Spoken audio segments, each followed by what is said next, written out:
بله کاک دل بخوین ساعتا و خوش و کارمند روداوی ام سپاسیاوت کن اف آلا کردی نه ایرو هاتی هلدان و نه هاتی دامزراندن ایرو با سال 1919 و جالی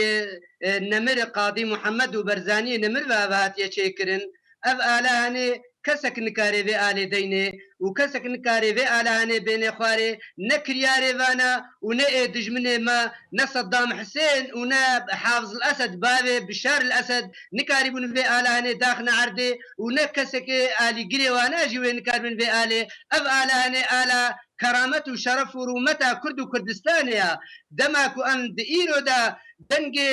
سەرۆکێ کورد و کوردستانێ دکن سەرۆک مەسعود بەرزانی نەرازی بوونا خۆت دێ خویاکردن ئەنو ئالیگرێ ئەنجومانە نیشتیمانی کوردی وێ ئالا هەنێدراکن بە درێژایە 200 مترە لە باژارێ گرکێ لەگێ و گوندەوارێ وێنادە تێدانین ئەv gelekî giringel cem Kurda û li cem dijminê me jî û alîgirê wan jî dibin vê alahanê bêne xwarê lê cihê daxa wa debe û bila bizanin ev alahanê ti cara nayê danîn ev alahanê we bimîne cihê spasiya milletê Kurda û divê di rêya qenata were jî em bejna xweş serokê herêma Kurdistanê û serokê Netewîya Kurdî Mesûd Berzanî serkêşê qehremana pêşmerge Kak Xelîl çend kes heta niha di zindanê de girtî mane te çi di zindanê de dît teamül û muameleya wan li gel we çawa bû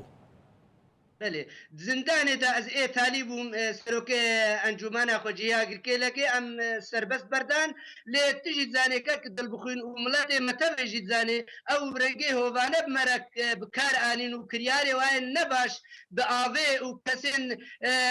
عشائرên ne ji zimanê me şerabî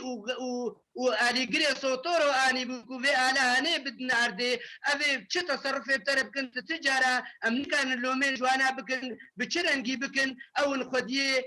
va tiştê ne baş dikin em ê çi hêviyê jawab bikin hêvî li wana nîne belê Kak Xelîl ew dibêjin me ji bo yanî parastina yan jî ewlekariya xwepêşandanê me av avît û yanî me تعاملا me bara ne xerab bû yanî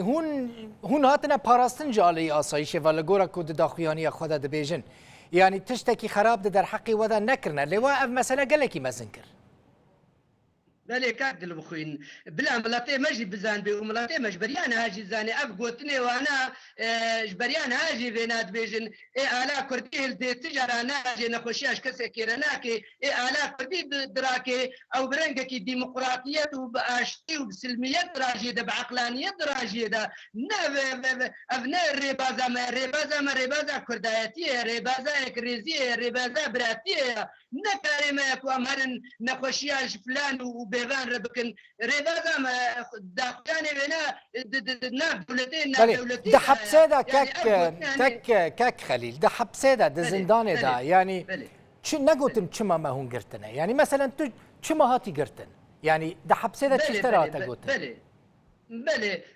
تشتا واج مرد گوت گوما چمانی و رخصت جمنستاندیا اما گوماش ام رخصت دنا خودی شرعیت انگا كون شرعي بانا و ام بهف بش بانا بهف دورا ام برا بانا بهف دورا جديلاك وفلا صوتور وصناديد ومحمد الفارس وربن بلا براي ما ام دستي عبدو دبانا هنجي ما قلت بانا دستي خدا بانا دستي وما تشتك بي ونذكر بس ونب شرعيتاتنا وام اعتراف الجمنين ام بوبكن انه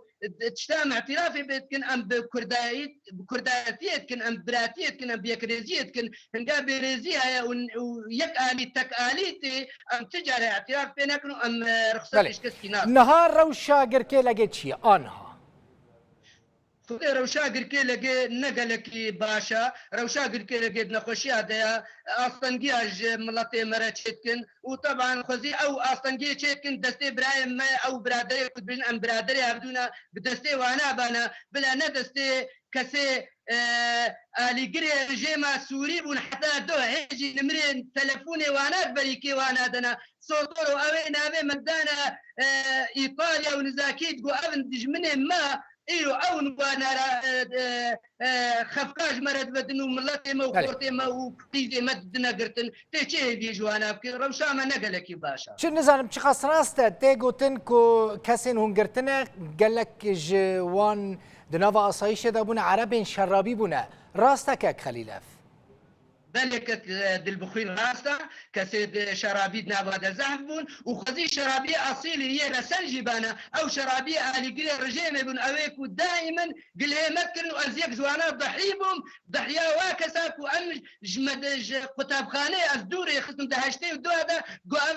كسي اني دولتك كرديت خوازي ايرو او نا اني فيجا دي ساني دجي ملاتي مدد گلک سپاس خلیل عثمان سروک شاخی انکسی جگرکه لگه لگل مبوی